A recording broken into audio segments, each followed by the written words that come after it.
Vamos dar início a mais um encontro de estudo do livro Os Mensageiros. Hoje, capítulo 51. Não sei se vocês se deram conta, mas está encerrando Os Mensageiros. É verdade. Chegamos ao fim. Como é que pode, né, Felipe? Foi uma longa jornada. A tua foi mais curtinha, né? Entrei com um bonde andando. Mas já pegou um ótimo lugar. Não estava cheio esse bonde, estava vazio, pelo contrário, né? Não, foi muito bom. Adorei participar. Que legal. Acho que o pessoal gostou bastante também da tua entrada para dar essa dinâmica, né? A gente poder ir debatendo sobre os aspectos, né? E dividindo um pouquinho a atenção com o pessoal que vai comentando. Acho que as imagens também, a gente vai trocando esse esforço aí. Acho que foi bem legal. Que bom. Mas o que temos nas despedidas? Tem gente que não gosta de despedida, né, Paulo? Mas o André Luiz gosta, olha. O nome do capítulo é Nas Despedidas. Né? Ele ficou bem emocionado aqui nesse capítulo, né? E também era uma despedida para ele, né? Não é só o final do livro, mas era o final dessa semana, né? Esse termo semana tem tanto simbolismo, né? Os 7 dias, uma semana, né? Várias vezes utilizado com um sentido diferente ao longo do Velho Testamento, do Novo Testamento também, representando ciclos, né? É um ciclo que se termina, mas parece que no caso da história que acompanhamos especificamente aqui, ela não é tão simbólica assim, parece que foram 7 dias realmente de trabalho junto à equipe de Aniceto, né? Que vinculado lá ao início, a gente viu, né, o Ministério das Comunicações. Né? E está encerrando aqui, estamos no 7º dia, nas despedidas, né, desse capítulo em que, não sei se tu reparou, claro que sim, mas parece que é o capítulo em que mais vezes André Luiz faz menção a Jesus. Né? Eu diria que o tema central do capítulo nem é a despedida, é Jesus. Né? É o resumo de tudo, a síntese de tudo, né? E para onde aponta tudo. Né? Bem observado. Nada mais justo do que encerrar homenageando o mestre, né? É isso aí. Então, agora fala um pouquinho aí. Não, realmente, o André, ele faz quase que uma retrospectiva da semana. Ele lembra alguns episódios, alguns conceitos novos que ele aprendeu, né? Inclusive me chamou a atenção uma frase que ele fala, que ele aprendeu uma nova conceituação científica na arte de curar os corpos enfermos, né? Então ele, como médico, fez toda uma revisão dos conhecimentos científicos, médicos que ele tinha de bagagem da Terra e aprendeu com Aniceto, né, com todos os personagens, várias outras abordagens possíveis. Então, ele lembra, mais uma vez, então, o médico divino, como tu falou, Jesus. E, Paulo, nesse capítulo, ele traz uma definição de fé que, a meu ver, é uma das mais bonitas que eu já encontrei, que eu já li. Compartilhei a tela contigo. Opa! Aí. Definição de fé, vamos lá. Isso. Ele, então, quando estava contando, né, essa experiência magnífica que ele teve nessa semana, lá pelas tantas ele diz: compreendi que a fé não constitui uma afirmativa de lábios, nem uma adesão de ordem estatística. Procurá-la-ia em vão na esfera sectária, nas disputas vulgares, nos cultos exteriores alteráveis todos os dias. Era, assim, uma fonte d'água viva, nascendo espontaneamente em minha alma. Traduzia-se em reverência profunda, aliada ao mais alto conceito de serviço e responsabilidade, diante das sublimes concessões do Eterno Pai. Encontraram um tesouro inacessível à destruição e um bem intransferível, por nascido e consolidado em mim mesmo. Então ele fecha, né, dizendo que a fé, ela é algo que nasce e se consolida, né, dentro de nós mesmos. Então acho que essa mensagem do capítulo para mim já bastava, assim, sabe? Porque fé é uma coisa às vezes, né, tão abstrata, né? Parece tão difícil realmente de conceber. Ele conseguiu traduzir em palavras, trazendo termos como reverência, serviço, responsabilidade, né, e um tesouro, né, um bem intransferível, indestrutível, que são os tesouros que a gente tem que buscar na Terra, são os tesouros do Espírito, não os tesouros materiais. Então, muito bem, Felipe, muito bem lembrado. Realmente, essa definição aí, ela parece sair da alma, né? sim. Foi uma... O próprio André Luiz refere que ele se vê modificado depois desse aprendizado, né? Ele se vê em franca transformação, né? E fala com ele mesmo, como é que eu vou pagar o Aniceto, né? Por todo esse... Pagar no sentido de retribuir, né? Por tudo que a gente viveu tão intensamente nessa semana e que é um tesouro, né? Infinito, assim dizer, né? Porque essa fé, ela peregrina ao longo de toda a vida espiritual, durante as encarnações, em outras encarnações, porque é uma memória que não se apaga, né? Não é uma memória factual, né, de coisas, é um sentimento profundo, como uma fonte que nasce e nos acompanha onde a gente for, diante de qualquer circunstância, né? E é uma semente que começa a brotar, né? Não é a fé toda já, né? Capaz de mover montanhas, mas ele vê nascer dentro dele esse poder, né? Que é o mais importante de todos, né? Acho que foi o grande aprendizado dele ao longo dessa semana, né? O grande legado que ele leva dessa experiência muito marcante na história dele, né, Paulo? Realmente, né? É como se até então ele tivesse tido acesso só a um nível espiritual, assim, né? Que, de certa forma, era o que ele podia alcançar até então, né?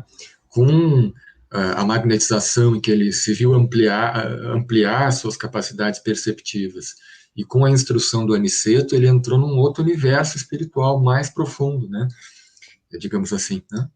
E isso teve todo um significado especial para ele, né? E com certeza foi uma semana muito marcante, né? Em relação à fé, Felipe, eu gosto muito dos exemplos que o Haroldo traz, ele fala bastante sobre isso, né? Aí ele estava numa daquelas viagens para Jerusalém, para o Oriente Médio ali, né? Dentro de um navio, né? Aí ele deu um exemplo reflexionando assim, eu não sei de onde que se tirou que o pessoal acha que fé é acreditar, né? Porque ele diz, não é esse o sentido da palavra fé, isso é uma tradução equivocada, né? Aí ele deu o exemplo de, você, como é que ele foi? Você acredita no marinheiro que está conduzindo o navio? Como assim acredita? Não, mas a gente tem fé que essa pessoa que está lá está fazendo tudo certo, vai nos levar ao destino, o navio está em boas mãos, né? Então, a palavra acreditar, ela não faz muito sentido. É muito mais do que uma mera concepção racional, se existe ou se não existe tal coisa, né? É um confiar, né? Ele frequentemente comenta que a palavra confiar traduziria melhor o que seria fé do que acreditar. É interessante isso. Sim. E que bênção ele compartilhar conosco essas experiências, esse aprendizado todo, né, Paulo? Ele teve que viver tudo isso e nos antecipou antes da gente precisar passar por coisas semelhantes. A gente já sabe na teoria, já nos facilitou. É mesmo, isso é muito importante, né? porque a gente também aprende muito com a experiência dos outros, né? E é através dos outros que Deus age em nós também, né? Então, isso são bênçãos divinas, né? Que nós podemos colher e direcionar a nossa caminhada de uma maneira mais lúcida. Acho que a grande função desse livro e de várias literaturas espíritas que descrevem em detalhes o mundo espiritual, como as coisas funcionam, é justamente para criar em nós esse preparo, né? Que bom que a gente escolheu esse livrinho para estudar, né? E esse autor, né? Excelente. Um dos meus preferidos. Pois é. E então eles estão na casa de Isabel, né? E se vê a reverência dos amigos espirituais ali em relação a Aniceto, né? Como ele era querido, né? Como ele era reconhecido pelo trabalho, pela elevação dele, né? A ponto da própria Isabel, né? Eles estavam nas despedidas ali e resolveram esperar o desdobramento pelo sono para que Isabel eles pudessem se despedir dela ali, né? Uma cena bem marcante também, né? Sim. E é bonito o depoimento dela, também bem humilde e reverente ao Aniceto, pedindo o amparo dele, o auxílio, mesmo nesse afastamento, que ele permaneça com ela e com Isidora, porque eles ainda têm as suas fraquezas. Eles reconhecem no Aniceto uma elevação que supera a deles. Principalmente ela que ainda está encarnada, né? Sim, e como é difícil, né? E a gente não está falando de qualquer experiência espiritual ou terrena, né? A gente está falando de uma senhora pobre, pobre, realmente pobre, com limitações a ponto de fazer uma refeição por dia, viúva, né? E com 5 crianças, né? 5 Me filhos. esqueci quantas, acho que eram 5 crianças para criar. 5. Então, não era qualquer experiência, né? Ela fala assim, Paulo, em determinado momento, que as saudades de nosso lar me pungem a alma, ameaçando por Isso. vezes minha tarefa humilde na terra.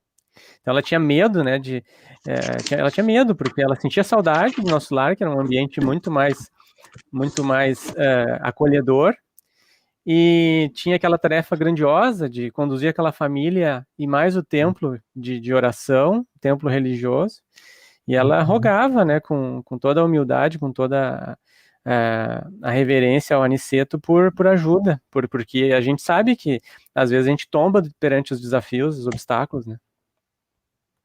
Sem dúvida, né? E com o conhecimento espírita, né, Felipe, a palavra saudade, ela toma uma acepção mais ampla, né?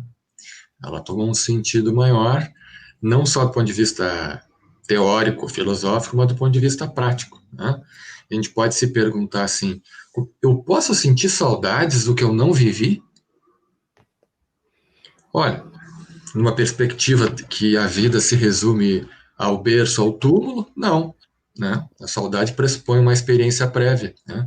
Agora, se a gente amplia isso, né, e reconhece que certos sentimentos em nós podem ser saudades de outras experiências, de outras realidades e mesmo do plano espiritual, talvez a gente identifique em nós, ao longo da vida, como no próprio Evangelho segundo o Espiritismo, há esse apontamento, né, de que às vezes a gente é tomado por saudades, né, de outros ambientes, muitas vezes do próprio plano espiritual, como é o caso dela aqui, ela também como uma egressa de nosso lar e provavelmente uma regressa também após a sua passagem lá à colônia de nosso lar, né?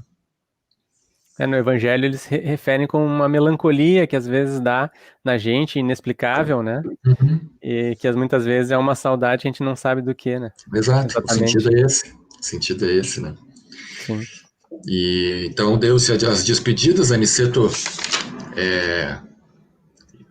incentivou, né, que ela continuasse aquele trabalho exemplar, né, e fez uma prece né? Eu não sei se tu tem alguma coisa escrita aí, se tu gostaria de ler, Felipe, essa prece, ou a gente só comenta sobre ela. Uma prece muito bonita, né?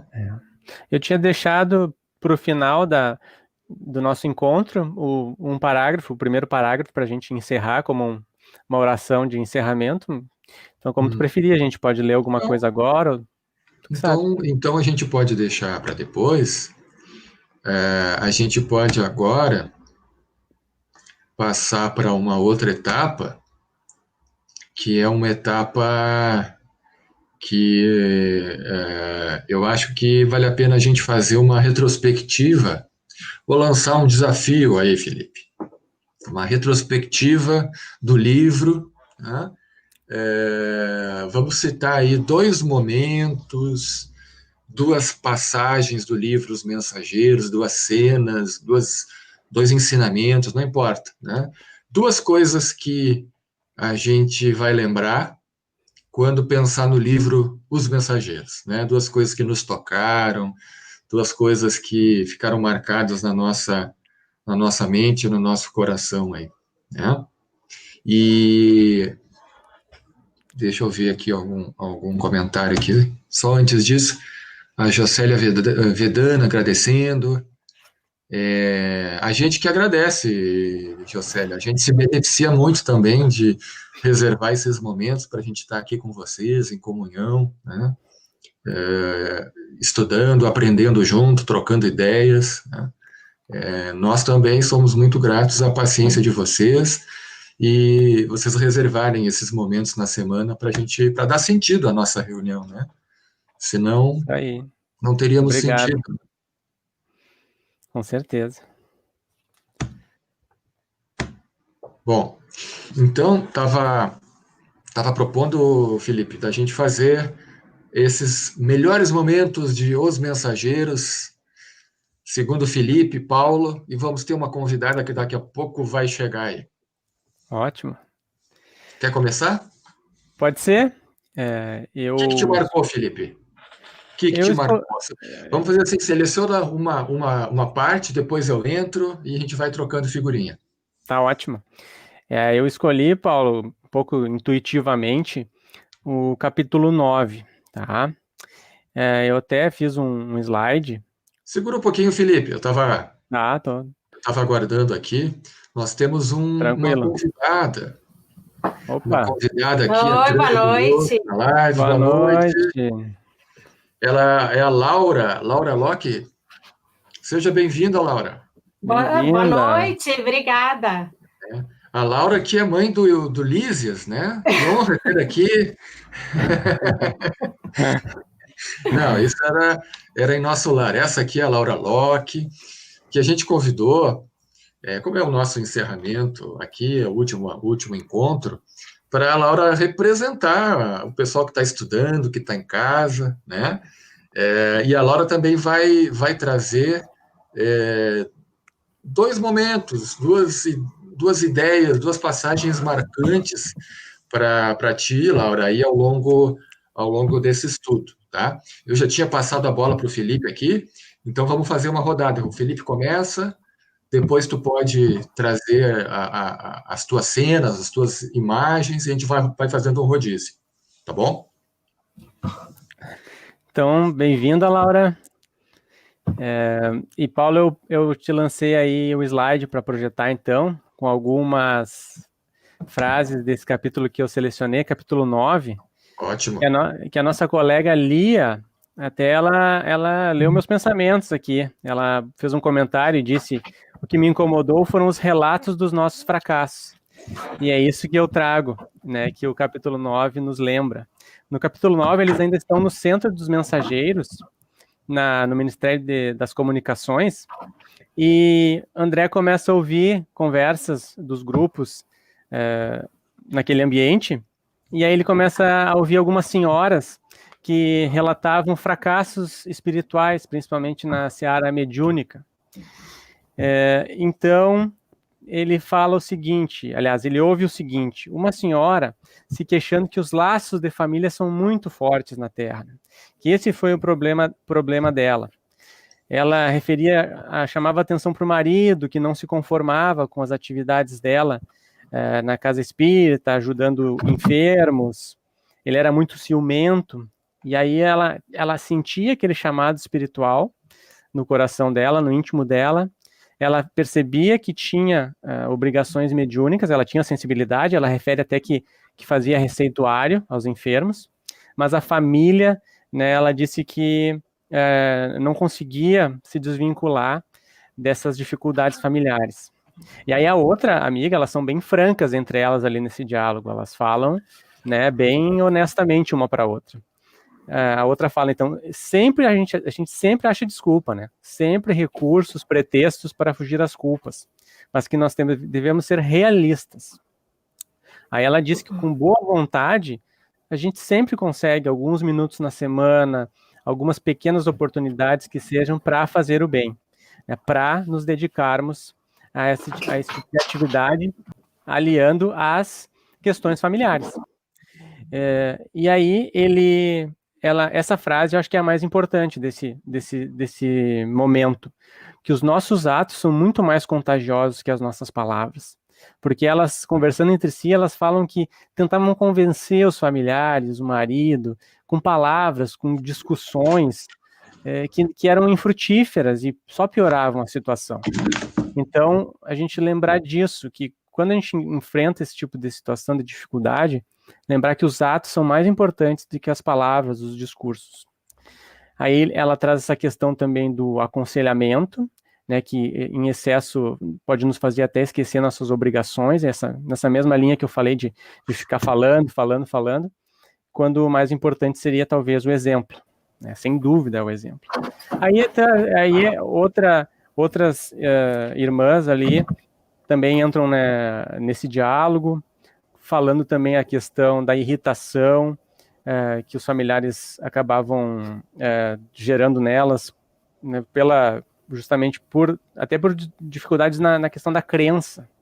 Uma delas traz que não suportava pareceres contrários em relação à crença. E ela se dá conta que era tudo vaidade, tolice. Uhum. E por fim, a última fala que foi por medo. E me chamou a atenção porque ela era um modelo para as outras em nosso lar. Ela era como uma das primeiras alunas da classe.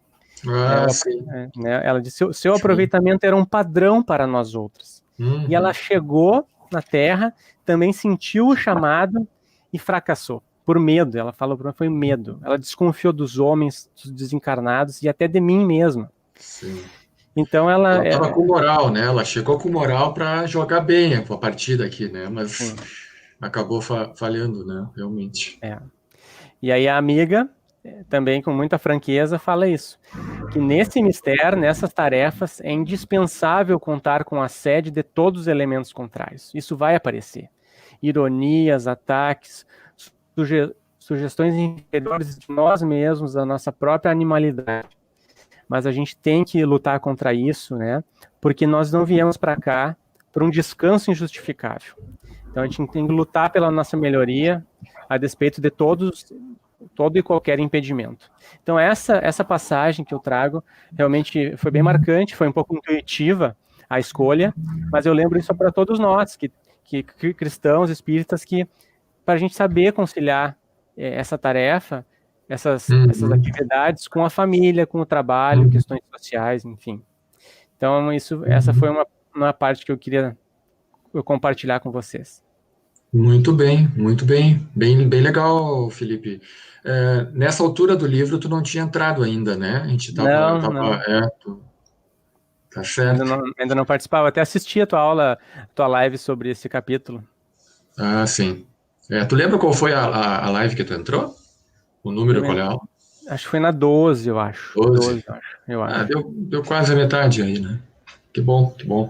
A gente foi aprendendo todo esse processo de transmissão, de gravação, de utilização de aplicativos, isso tudo foi um aprendizado desses últimos meses. Parece que faz muito tempo que a gente usa, né? Mas é bem recente.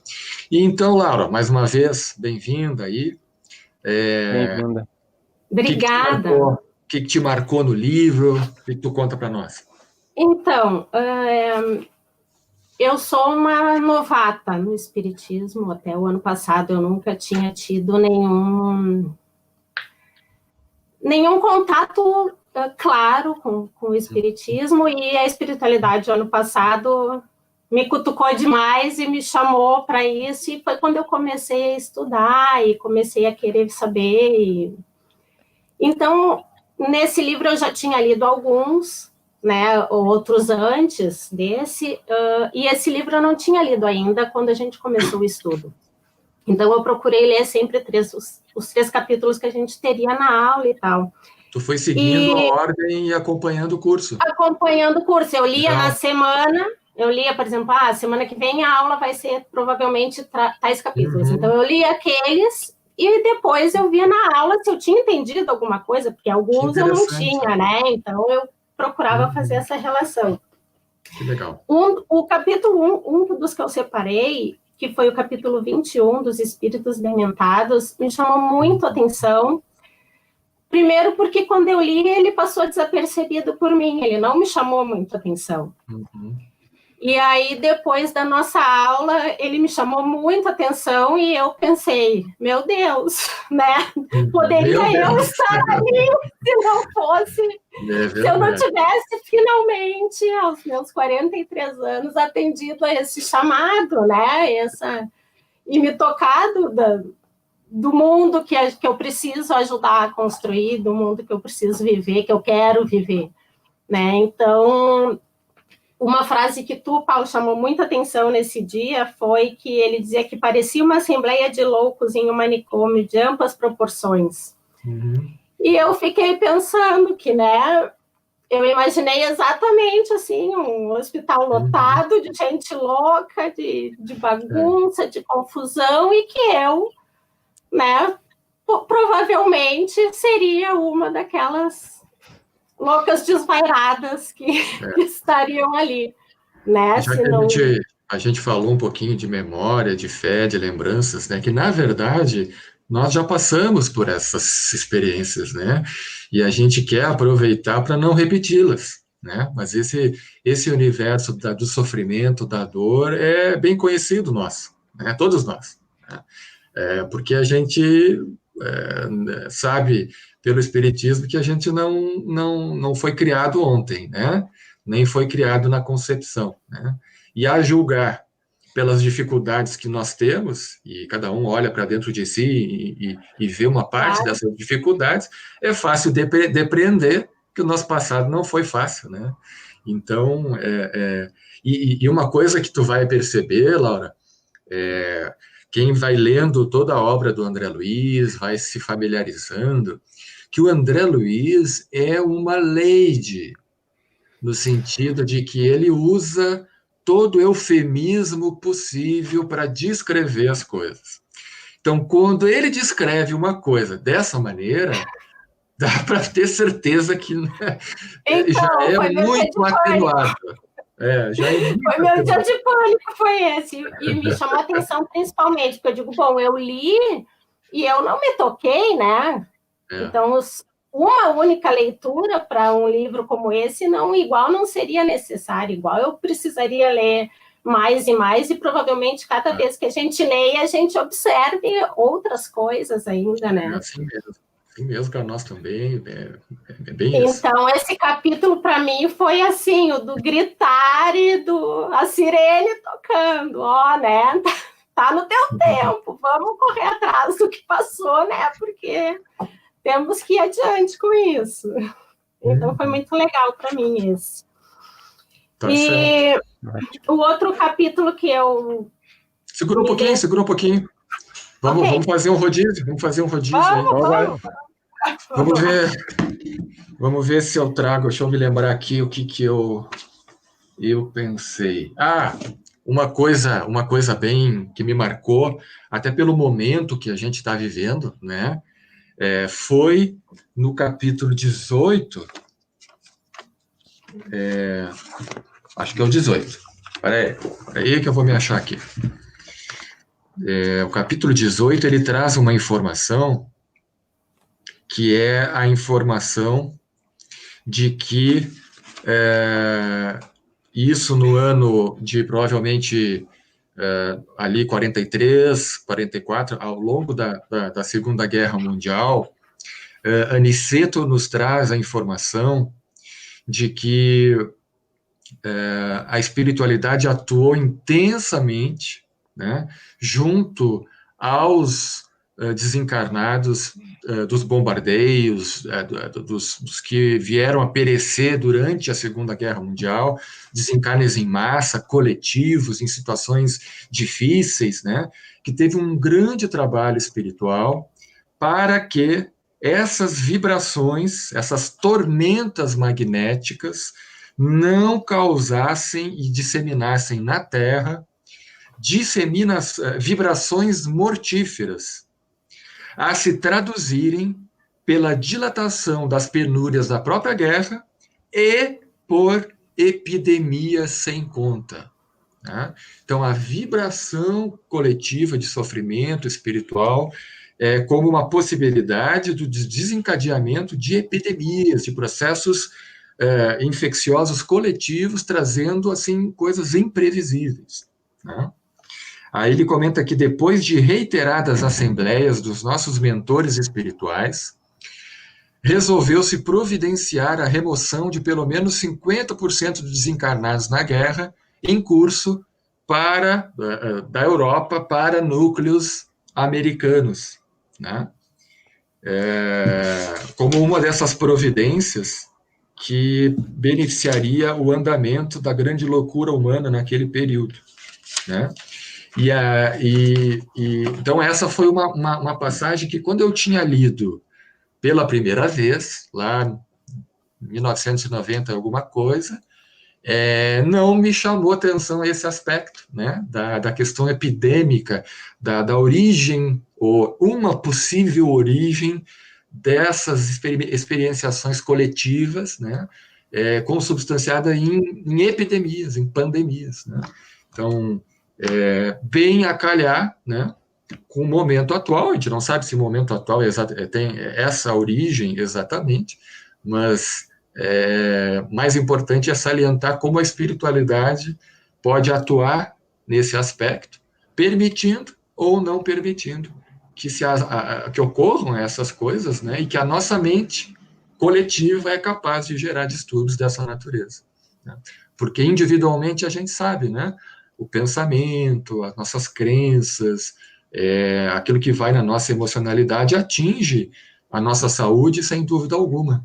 Mas isso também é verdadeiro do ponto de vista coletivo, né? Do ponto de vista de humanidade. Então, esse aspecto, na leitura atual, foi uma das que mais me marcou. Né? Vamos para a segunda tua, Felipe? Sabe, Paulo, que a mim também me chamou muito a atenção esse capítulo, para demonstrar como a gente está sintonizado. Ao longo do curso a gente foi criando essa harmonia e sintonia psíquica. Eu compartilho uma tela aí contigo para demonstrar para os nossos colegas que realmente aí o curso funcionou bem aí na nossa relação. O pessoal vai achar que a gente combinou, filho. Viu? Eu ia falar a mesma coisa, ó, só para... Só vai achar que foi combinado. Tá aí, tudo aí, ó, viu? Então salienta para nós aí. Não, assim já tu falou, Paulo, eu vou... Já falei? Tá. Não, é exatamente o que tu falou. Eu vou passar adiante para aproveitar o tempo para outro comentário. Vou deixar só aqui... ok, tá certo. Isso, já passei adiante. Nesse capítulo 40... também uma coisa muito importante que o André traz, também ele fala nesse capítulo, se vocês lembrarem, essa questão que o Paulo trouxe de epidemias, pandemias, porque ele fala aqui, quando eles estavam indo para o campo, que ele via na rua aquelas nuvens de bactérias, lembram? Que o Aniceto explicava que era muito perigoso, que se não fosse o magnetismo terrestre, a luz solar, haveria muita proliferação de micro-organismos que seriam potencialmente também epidêmicos e pandêmicos. Mas o que eu trago, na verdade, é, mais uma vez, lembrando a importância de associações como a nossa, associações médico-espíritas, porque André aprendeu ao longo do livro, e especificamente nesse capítulo ele fala muito sobre isso, quando ele trata, quando ele aprende que além das bactérias, vírus, etc., existem também as larvas mentais, né, que são a forma descritiva que ele traz de explicar, então, essas criações produzidas pela mente enferma. E aí, nesse momento, ele fala que no futuro a medicina da alma absorverá a medicina do corpo. Poderemos, na atualidade da Terra, fornecer tratamento ao organismo de carne. Semelhante tarefa dignifica a missão do consolo, da instrução e do alívio. Mas no que concerne a cura real, somos forçados a reconhecer que esta pertence exclusivamente ao homem espírito. Então ele traz justamente essa questão, esse novo paradigma, que isso aí lá em 1940 e poucos, né, que a ciência está adentrando mais profundamente nisso agora, né, Paulo?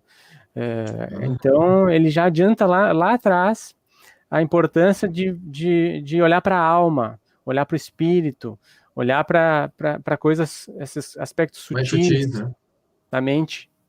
Essas criações mentais a gente nem imaginava que pudessem existir, e ele traz com detalhes aqui.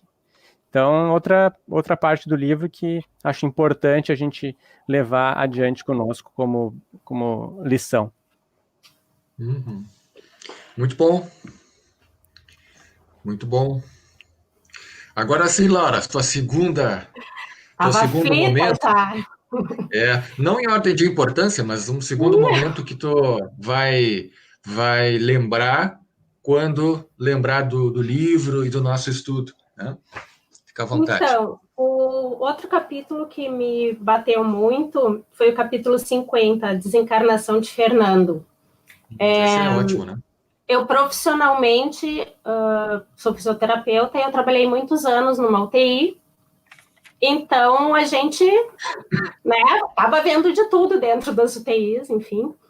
Uhum. E eu me lembro há muitos anos atrás de ter uma situação que eu vi assim, uma mãe moribunda, então os filhos em volta da cama chorando, pedindo pelo amor de Deus que ela não morresse, que ela não isso, que ela aquilo, que eles precisavam dela e tal. Filhos adultos já e tudo, mas a família ali em volta rezando de mãos dadas e pedindo que ela retomasse a saúde e tal. E eu estava olhando de longe e pensei assim, nossa, se eu ser essa mãe, eu não vou embora nunca. Porque como é que uma mãe pode morrer em paz, coitada, com os filhos abraçados nela, chorando, implorando, dizendo que precisam delas. Ela não vai nunca. Se sou eu, não vou. Fico ali para sempre, né? E lendo um desequilíbrio. Né? E lendo este capítulo, né, para minha surpresa, justamente diz lá que precisava mesmo que esses familiares saiam dali e descansem e libertem essa pessoa para que porque desencarne de fato consiga acontecer com a tranquilidade que precisa ser e tal, né? Então, aí veio outro aspecto que me chamou a atenção, que na UTI é muito comum, que a pessoa dá aquela melhorada, fica todo mundo feliz, crente que agora vai, e aí no outro dia tu chega no plantão e o paciente não está mais ali, daí tu... né? Que é justamente o que aconteceu nesse capítulo, né? Que foi uma coisa muito rotineira na minha vida e que eu não fazia a menor ideia, assim, esclarecidamente, né? Provavelmente essa intuição de que para mim isso não servia, com todos os filhos em volta, já era mais uma amostra da espiritualidade me chamando, mas né, quando eu li esse capítulo, para mim foi assim, eu digo, pronto, muita coisa esclarecida na minha vida. Vai se desvelando o cenário espiritual, né, por trás dessas situações tão comuns, né, dessas despedidas, né, que o espiritismo, às vezes as pessoas confundem, né, eu não posso chorar, eu não posso sentir, não pode, é inevitável, né, mas há de haver uma consciência, né, de que a vida continua, de que nós estamos conectados e de que entregar-se à depressão ou ao desespero, de alguma maneira, essa mensagem, esse WhatsApp chega do outro lado, né? E deixando também pesaroso, no mínimo, o nosso familiar que já foi, né? Então, a dor é humana, o choro é normal, mas não o desespero, né? Não a não aceitação, né? E isso é o que causa a perturbação para quem se vai, né? E a gente deve tentar evitar, né? Manter a fé que a gente estava falando ali, né? A fé que não é teórica, que não é, eu acredito que a vida continua. Não, eu confio em Deus, né? Eu confio que esse foi o melhor momento e tinha que ser dessa maneira, né? Confio que isso é o melhor para mim, é o melhor para ele, tá? E então tá.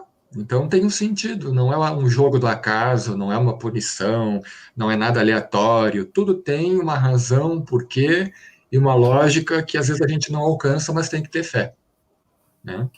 Eu ia dizer justamente isso sobre o acaso, assim, essa minha descoberta também mudou, assim, radicalmente minha vida no sentido de que quando tu pensa, poxa, as coisas não estão dando certo para mim, eu joguei pedra na cruz, né, sei lá, fiz alguma coisa muito errada, não é possível, estou sendo punida, é um fardo muito pesado para a gente carregar, né, e quando tu consegue observar as situações como oportunidades para tu crescer, para tu evoluir, para tu ser melhor, para tu seguir adiante de fato, né? Então acaba sendo assim libertador, acho, até. Para mim esse livro, os outros também, mas esse livro para mim foi muito libertador por eu conseguir fazer esses jogos assim com o que acontece hoje na minha vida. Imagina, né? Como tu diz, esse livro foi escrito lá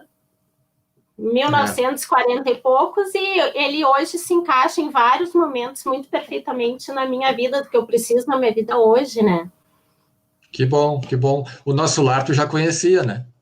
O Nosso Lar eu não tinha visto o filme, porque logo que eu cheguei na Mergs foi o primeiro livro que o Gelson pediu para eu ler. Então, então eu tinha... A partir desse é que ele foi me orientando a ler o Livro dos Espíritos, aí foi cada vez que eu acabava um, ele me passava outro para eu ir seguindo o meu caminho.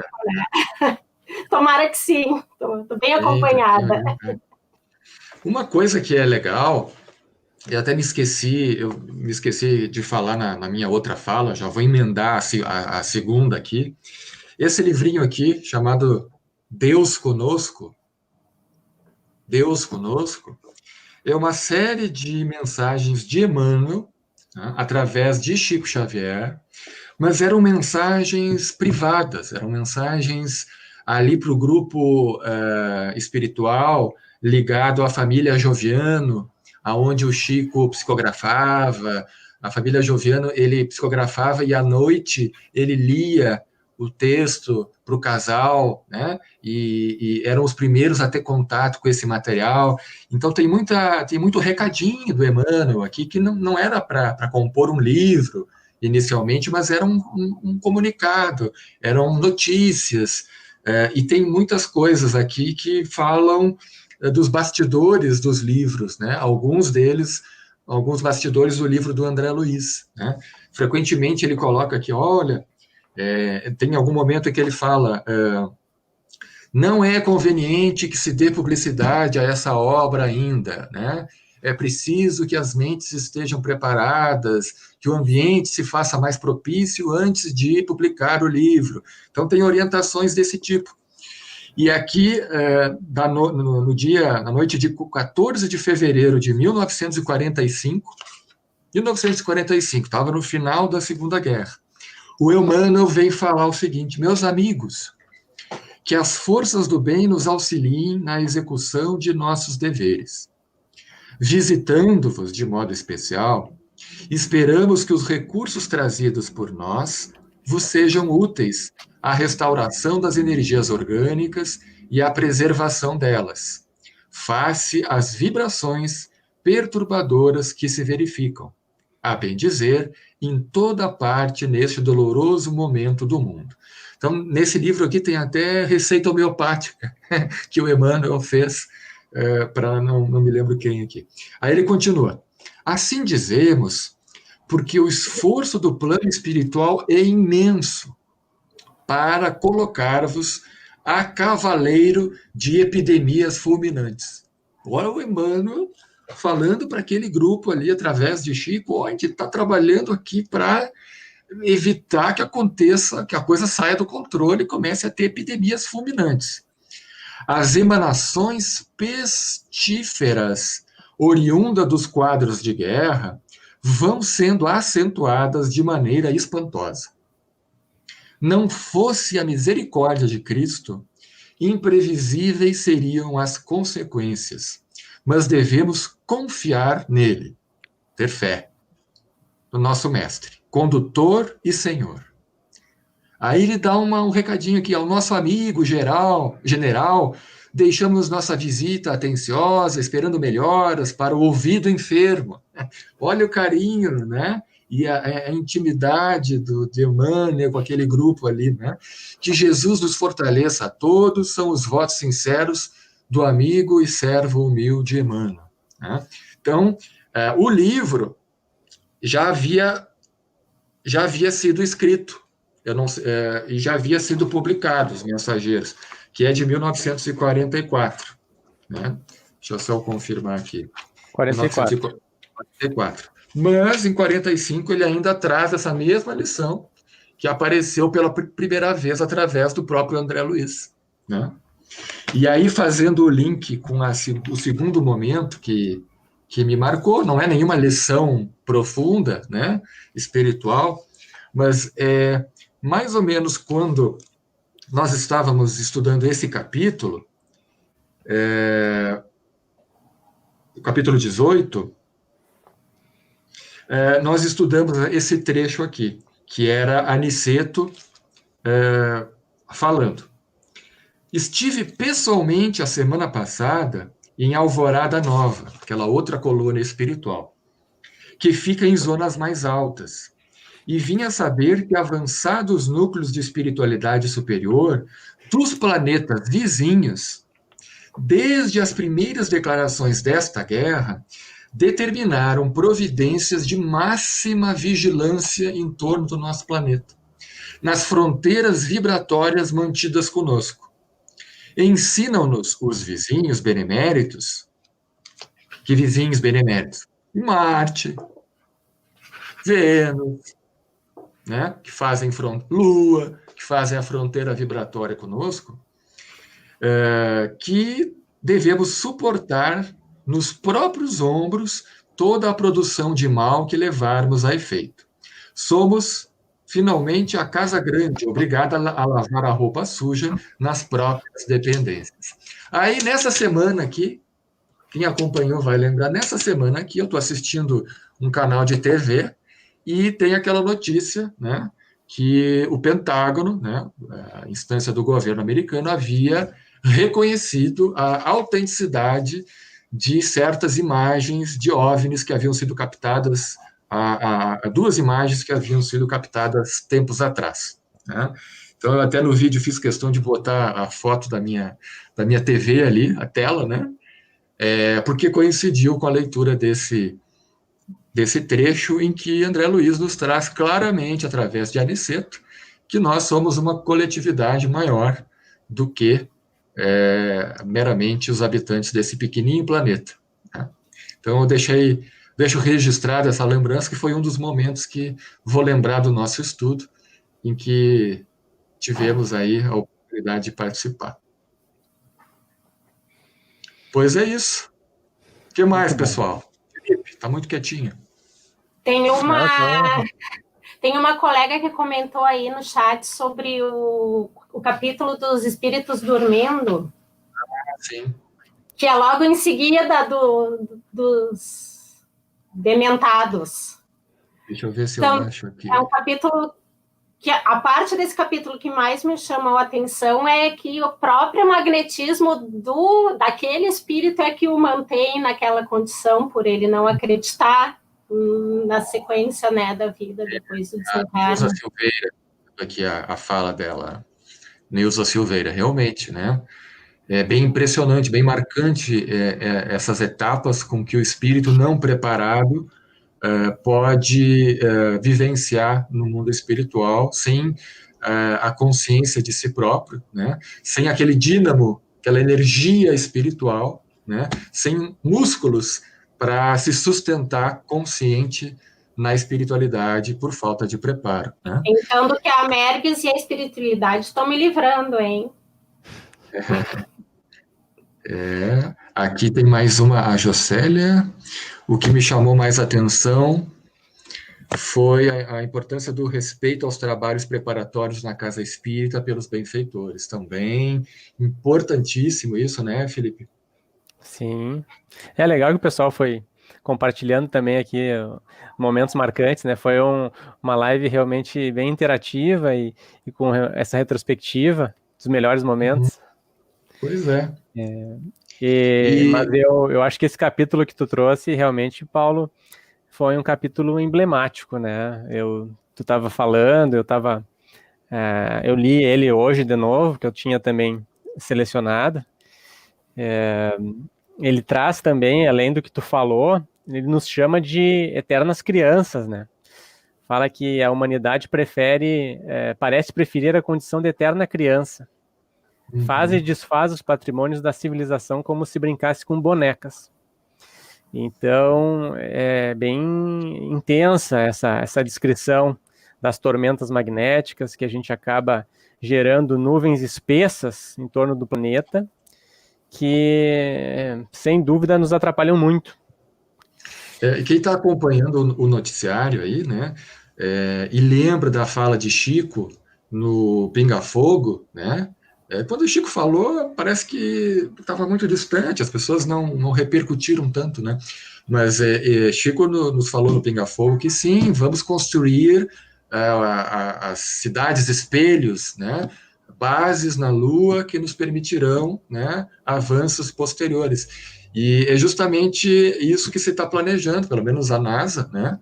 Tem muita gente, outras empresas fazendo pesquisa em Marte e tal, mas os Estados Unidos está retomando, né, o planejamento de ocupar a Lua e de fazer pesquisas ali, e a própria China também vem pesquisando e mandando naves para a face escura da Lua, né, que era totalmente desconhecida, porque pela dificuldade de comunicação por satélites e por ficar no lado que está sempre oposto à Terra, que a gente não vê, né?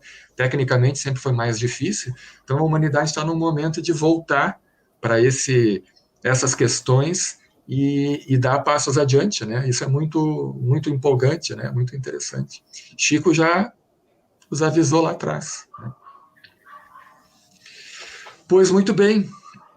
Acho que vamos agora só lembrando, né, Felipe e Laura, todos que estão aqui nos acompanhando, eventualmente quem começou nesse vídeo a fazer o estudo, esse é o 20º encontro, nós temos 19 encontros anteriores gravados que se encontram na playlist Os Mensageiros, no canal da TV Amergues. Se você ainda não se inscreveu, faça a sua inscrição, ative as notificações. Quem perdeu algum encontro, quer estudar, está tudo lá disponível. Nós sempre deixamos disponíveis de acesso gratuito, né, sem custo algum, para quem quiser estudar, quem quiser participar.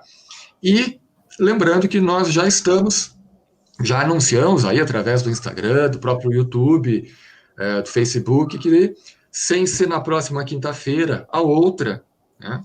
Então, é a última quinta-feira de agosto, nós daremos, na 27, no mesmo horário, às 18h15, nós daremos continuidade ao estudo da série André Luiz, A Vida no Mundo Espiritual, com a terceira obra, que é Os Missionários da Luz, né?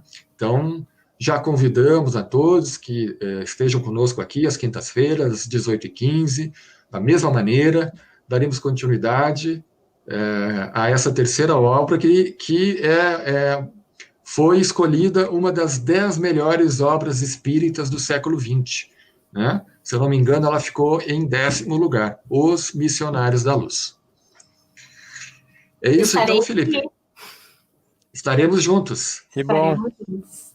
Aguardamos todos aqui conosco. Convidem amigos, familiares, conhecidos. Avisem do curso dos mensageiros, o pessoal assistir e nos acompanharem depois também a nossa jornada no curso do Missionários, né, Paulo?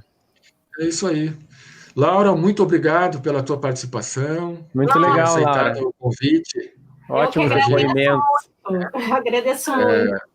Dando um abraço na Laura, agradecendo a Laura, estendemos um abraço a todos os amigos que estão aí nos acompanhando, fazendo comentários, estudando. Aqueles que também não fazem comentários, mas estão aí estudando conosco, um forte abraço. Que possamos estar juntos em mais um curso, dando início ao nosso crescimento, às nossas reflexões, dando continuidade, melhor dizendo. Então, vamos nos despedindo. Tchau, Felipe. Tchau, muito Até a próxima. Boa noite. Tchau, Laura. Obrigado pela participação. Valeu, Paulo. Tchau. Até breve.